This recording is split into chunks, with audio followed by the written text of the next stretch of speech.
Hello everyone, how are you?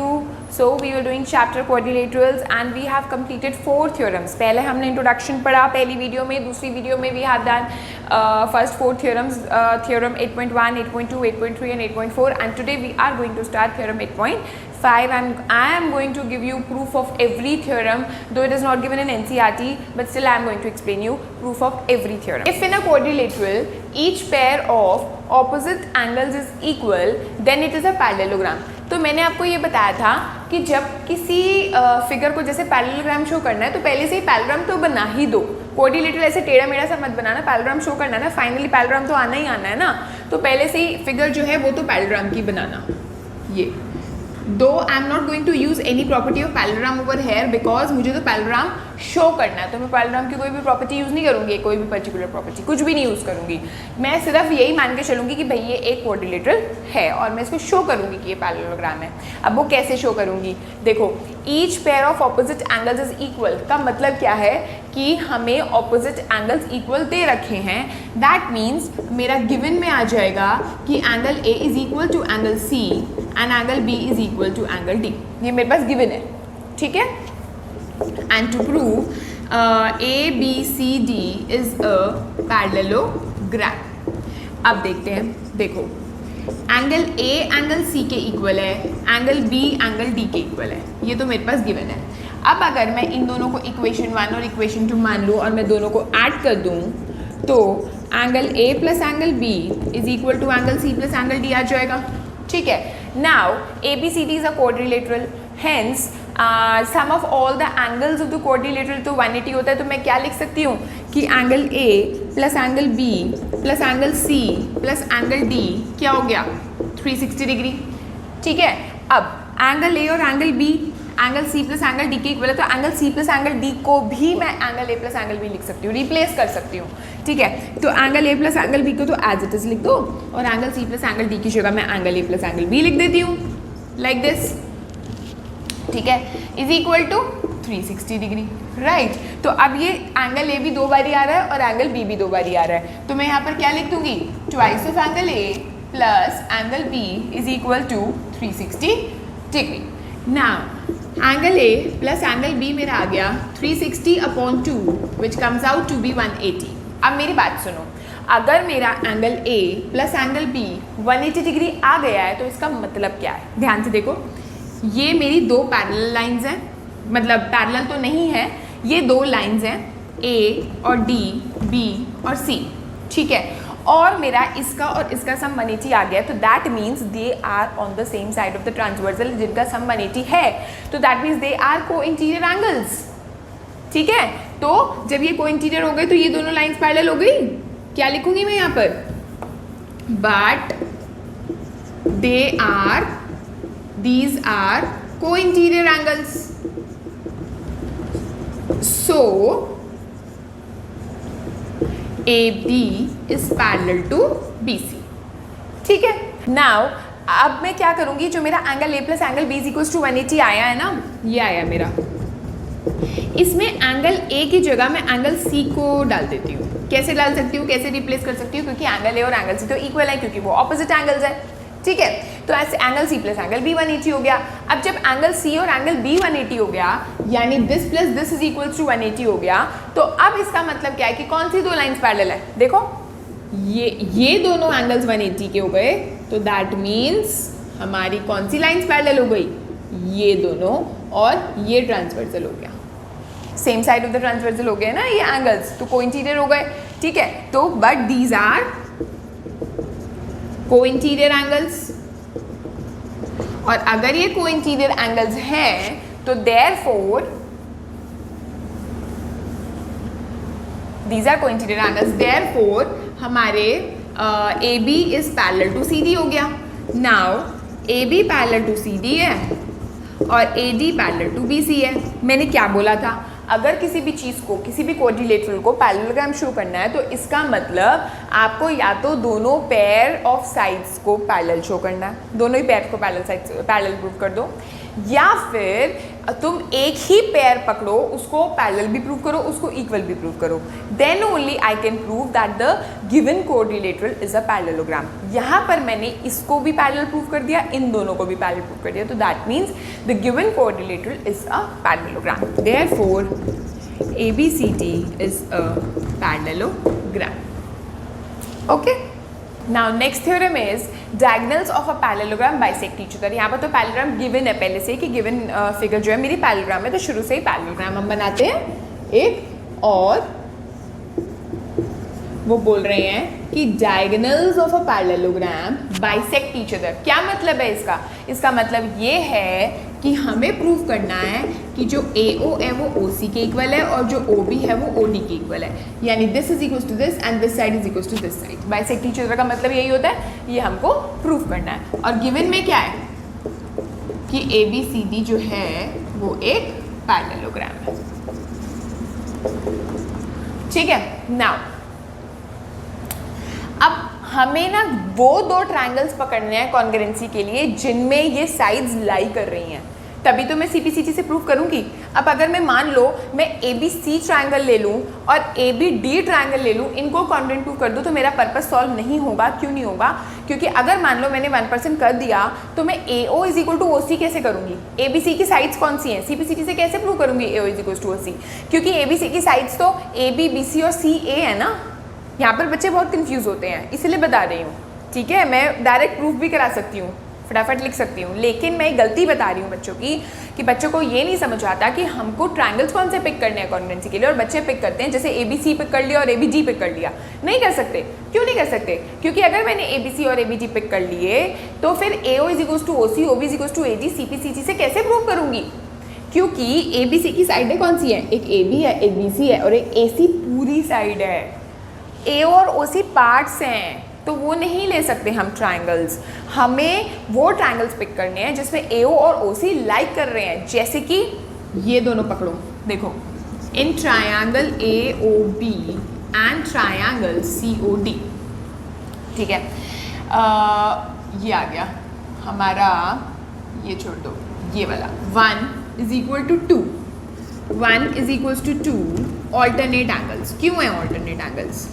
क्योंकि देखो ये CD है मेरा, ये मेरा है AB and this is transversal, and ये मेरा एंगल 1 है, ये मेरा एंगल 2 है, तो हो गए ना ऑल्टरनेट। वहाँ नहीं समझ आता है ना, तो मैं हमेशा ही तुम्हें यही बोलती हूँ, शुरू से यही बोल रही हूँ कि अलग से एक फिगर बना के देख लिया करो।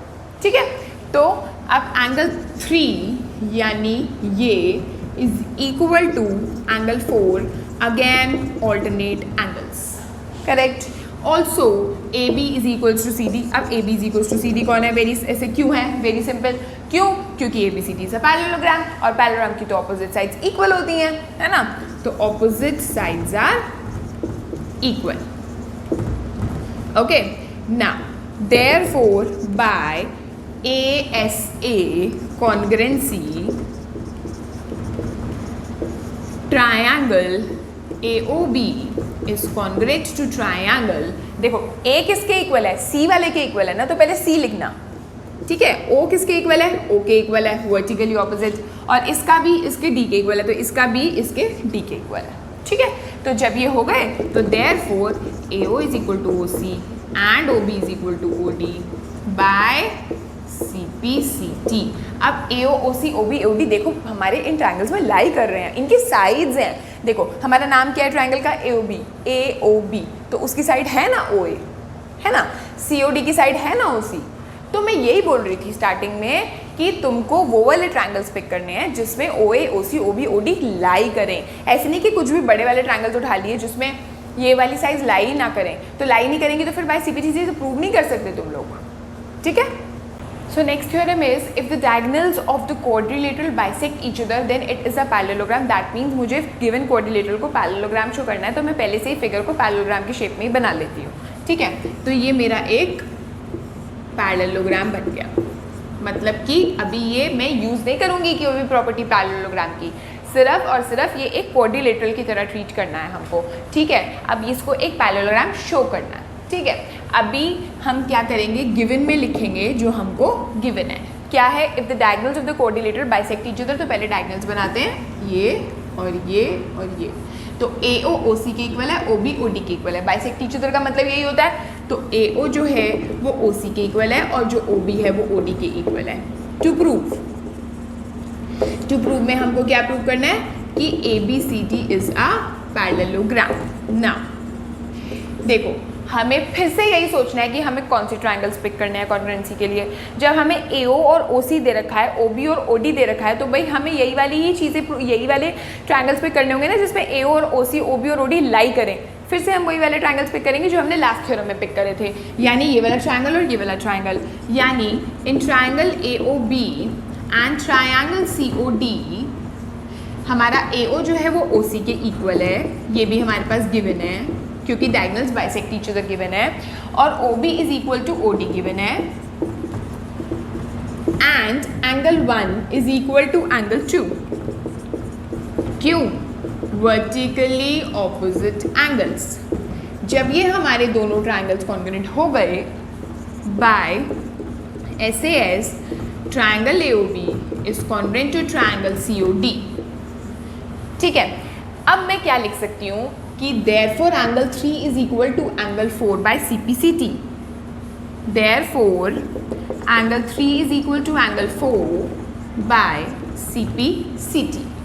But these are alternate angles. क्या है ये? alternate angles हैं।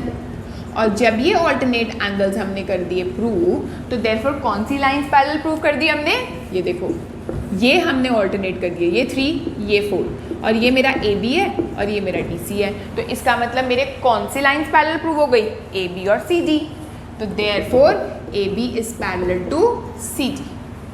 ठीक है, टर्ली आप ये लिख देना कि अगर हम ये वाले दो ट्रायंगल्स लेते तो फिर मैं BC और AD को पैरेलल प्रूव कर देती ना, बट हमें वो करने की जरूरत नहीं है, हम डायरेक्टली लिख देंगे similarly AD is parallel to BC। ठीक है, हेंस जो हमारा AD पैरेलल टू BC हो गया, AB पैरेलल टू CD हो गया, सो ABCD इज अ पैरेललोग्राम। क्योंकि पैरेललोग्राम शो करने के लिए मैंने आपको बोला था कि या तो दोनों पेयर ऑफ साइड्स को पैरेलल प्रूव कर देना, या फिर एक ही पेयर को पकड़ के उनको पैरेलल या इक्वल शो कर देना, दोनों चीज़ें प्रूव कर देना। ठीक है, अब मैंने क्या करा, एक ही इस पेयर को भी पैरेलल प्रूव कर दिया, इस पेयर को भी पैरेलल प्रूव कर दिया, तो हमारा ये पैरेललोग्राम आ गया। ठीक है, so now we are going to start example number 1 in which it is given कि एक रेक्टेंगल है। ठीक है, और रेक्टेंगल के सारे एंगल 90 डिग्री के होते हैं, ये हमको प्रूव करना है। बड़ा अजीब सा क्वेश्चन है क्योंकि ये तो हम शुरू से ही पढ़े आ रहे हैं कि भाई रेक्टेंगल के सारे एंगल्स 90 के ही होते हैं, है ना। कोई बात नहीं, show that each angle of rectangle is a right angle. इसको प्रूव करने के लिए ना हमको एक एंगल 90 का लेके चलना पड़ेगा। क्या बोल रहा मैंने कि मैं ऐसे लिखूंगी कि let ABCD is a rectangle. ठीक है, और एक एंगल को 90 डिग्री लेकर चलो, in which angle A is 90 degree. और टू प्रूव में लिखो कि हमें B, C और D तीनों को 90 डिग्री प्रूव करना है। ठीक है, एक को 90 डिग्री लेके चलते हैं। अब इसमें देखो, रेक्टेंगल है and every rectangle is a parallelogram. Every rectangle is a parallelogram, हमें ये पता है। और पैरेललोग्राम की तो ऑपोजिट साइड्स पैरेलल होती हैं, है ना। तो इसका मतलब हमारा जो AB है वो CD के पैरेलल है। क्या बोला मैंने? AB और CD पैरेलल है ना। ठीक है, अच्छा, और हमारा ये ट्रांसवर्सल है AD, राइट। तो इसका मतलब ये वाले दोनों एंगल्स, यानी एंगल A, ये लिख दो AB is parallel to CD and AD is a transversal. ठीक है, तो इसका मतलब angle A plus angle D जो होगा वो मेरा 180 होगा या नहीं? को इंटीरियर एंगल्स होगा। Angle A plus angle D 180 होगा। ठीक है, लेकिन एंगल A तो मेरा 90 है, तो एंगल D क्या हो जाएगा? वो भी 90 हो जाएगा। ठीक है, now if it is a parallelogram तो therefore opposite angles are equal, है ना। तो ऑपोजिट एंगल्स अगर इक्वल हैं तो इसका मतलब also we know opposite angles of parallelogram are equal, so angle A is equal to angle C and angle B is equal to angle D, है ना। एंगल ए 90 है तो इसका मतलब एंगल सी भी 90 है ना, और एंगल डी 90 मैं प्रूव कर चुकी हूँ, तो इसका मतलब एंगल बी भी 90 है। तो हमने क्या प्रूव कर दिया कि चारों के चारों एंगल्स हमारे क्या है, 90 डिग्री के। यही प्रूव करना था कि रेक्टेंगल का each angle is a right angle. Next example is show that the diagonals of a rhombus are perpendicular to each other. जब क्वाड्रिलेटरल्स की फर्स्ट वीडियो थी उसमें मैंने सबकी प्रॉपर्टीज़ बताई थी, तो उसमें मैंने क्या बताया था कि स्क्वायर और रोम्बस में एक बहुत स्पेशल प्रॉपर्टी होती है कि जो डायगोनल्स होते हैं वो बाइसेक्ट करते हैं एक दूसरे को 90 डिग्री पर, यानी ये चारों के चारों एंगल्स जो हमारे सेंटर पे फॉर्म हो रहे हैं ये क्या है, 90 डिग्री के, और ये हमको यहाँ पर प्रूव करना है, ठीक है। तो इसका मतलब सबसे पहले मैंने बनाया एक रोम्बस, ये बना दिया ए बी सी डी, ठीक है। अब मैंने इसके बनाए डायगोनल्स, ये रहा ओ, ठीक है। अभी मेरे को क्या प्रूव करना है, टू प्रूव है कि 1 2 3 4 angle 1 is equal to angle 2 is equal to angle 3 is equal to 4 is equal to 90, ये तो मेरे को शो करना है। गिवन में मेरे पास क्या है, गिवन में मेरे पास है कि ए बी सी डी एक रोम्बस है, और रोम्बस की क्या प्रॉपर्टी होती है कि चारों की चारों साइड्स हमारी इक्वल होती हैं, ठीक है। अब प्रूफ में हम क्या करेंगे, हम पता है कौन से ट्रायंगल्स पिक करेंगे इसमें कॉन्ग्रुएंसी के लिए, हम पिक करेंगे ये वाले साथ साथ वाले, चाहे तो तुम ये ए ओ बी और बी ओ सी पिक कर लो साथ साथ, बिल्कुल एडजेसेंट वाले साथ साथ वाले चिपके हुए, या तुम इन दोनों को पिक कर लो, या तुम इन दोनों को, या तुम इन दोनों को, ठीक है, कोई से भी पिक कर लो। फॉर एग्जाम्पल मैंने ए ओ बी और बी ओ सी पिक कर लिया in triangle A O B and triangle B O C. अब तुम कहोगे कि हमें कैसे पता कि ए ओ बी और बी ओ सी पिक करने हैं, अभी बताती हूँ कैसे पता चला। देखो जब मैंने ये दोनों पिक करे तो हमारा बी ओ जो है वो दोनों ट्रायंगल्स का कॉमन है, ठीक है, तो O B is equal to O B common, right. एक मेरा रोम्बस के मैंने बोला सारी साइड्स इक्वल होती हैं, तो इसका मतलब A B is equal to B C, सारी साइड्स इक्वल है, तो A B is equal to B C.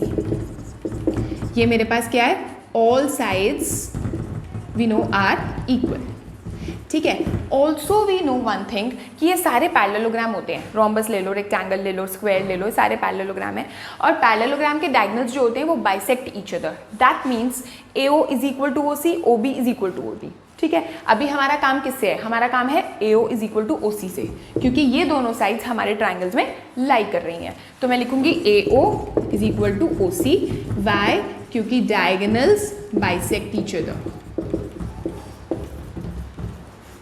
Right. तो हमारी कॉन्ग्रुएंसी कौन सी लगी, by S S S congruency triangle A O B is congruent to triangle B O C, ठीक है। अब जब ये दोनों ट्रायंगल्स कॉन्ग्रुएंट हो गए ना, तो मैंने तुम्हें कहा कि अभी मैं बताऊंगी कि ये दो ट्रायंगल्स पिक क्यों करे, मैंने इसलिए पिक करे क्योंकि अब मैं ये लिख सकती हूँ कि angle 1 is equal to angle 2 by C P C T. तुम कहोगे मैं तो हम ये दोनों पिक करते या कुछ और पिक करते आमने सामने वाले, तब भी मैं लिख सकती थी, लेकिन इक्वल नहीं प्रूव करना, हमको उन दोनों को 90 प्रूव करना है। वो 90 कैसे प्रूव करेंगे वो देखो। अब मैंने कह दिया angle 1 is equal to angle 2 by C P C T. अब इसके बाद जो बहुत इंपॉर्टेंट चीज़ है वो ये है कि मैंने साथ साथ वाले ट्रायंगल्स इसलिए पिक करे क्योंकि एंगल 1 और एंगल 2 एक लीनियर पेयर फॉर्म कर रहे हैं। कैसे? But angle 1 plus angle 2 is equal to 180 degree linear pair. क्यों? क्योंकि ये देखो स्ट्रेट लाइन है, यहाँ पर ये रे है, ये मेरा एंगल 1 है, ये मेरा एंगल 2 है, और ये दोनों क्या है, स्ट्रेट लाइन पर लाई कर रहे हैं। तो that means angle 1 plus angle 2 क्या है मेरा, 180 डिग्री। हमारा ये एंगल 1 और एंगल 2 180 डिग्री फॉर्म कर रहा है, तो इसलिए मैंने लिख दिया 1 और 2 इज इक्वल टू 180। लेकिन 1 और 2 तो इक्वल थे, तो तुम क्या करोगे, या तो एंगल 1 की जगह एंगल 2 लिख दो या एंगल 2 की जगह एंगल 1 लिख दो। मैंने यहाँ लिख दिया angle 2 plus angle 2 is equal to 180, तो twice of angle 2 is equal to 180, यानी angle 2 is equal to 180 upon 2 यानी 90, है ना। तो एंगल 2 में था 90 आ गया, लेकिन एंगल 1 और एंगल 2 तो इक्वल थे तो एंगल 1 भी 90 हो गया। अब एंगल 1 90 है तो एंगल 3 भी 90 हो गया, क्योंकि 1 और 3 तो वर्टिकली ऑपोजिट है। 2 90 है तो 4 भी 90 हो गया, क्यों? क्योंकि 2 और 4 भी वर्टिकली ऑपोजिट है। तो that means I have proved कि all the angles, angle 1, angle 2, angle 3, angle 4 क्या है? 90 degree. That is why I was telling you I have picked these two adjacent triangles so that जब मैं इनको triangles को coordinate prove कर दूं तो मैं ये कर दूंगी कि एंगल 1 और एंगल 2 इक्वल है। एंगल 1 प्लस एंगल 2 तो 180 फॉर्म कर रहा है, तो या तो एंगल 1 की जगह एंगल 2 लिख दो या एंगल 2 की जगह एंगल 1 लिख दो, तो ट्वाइस हो जाएगा, और ट्वाइस हो जाएगा तो फिर हर एंगल हमारा 90 का आ जाएगा। And hence we have proved कि सारे एंगल्स 90 के। Okay guys, so we have done till example number 2 today, example number 2nd, and tomorrow in my next video we are going to proceed from example 3rd. Okay, till then keep revising this chapter and please do subscribe my channel if you have not subscribed yet. Okay and पिछले जितने भी chapters हुए हैं उन सब की links जो हैं मैं डिस्क्रिप्शन में देती हूँ, आप वहाँ से लिंक ओपन करके मेरे बाकी चैप्टर्स देख सकते हैं। ठीक है, till then bye bye, see you.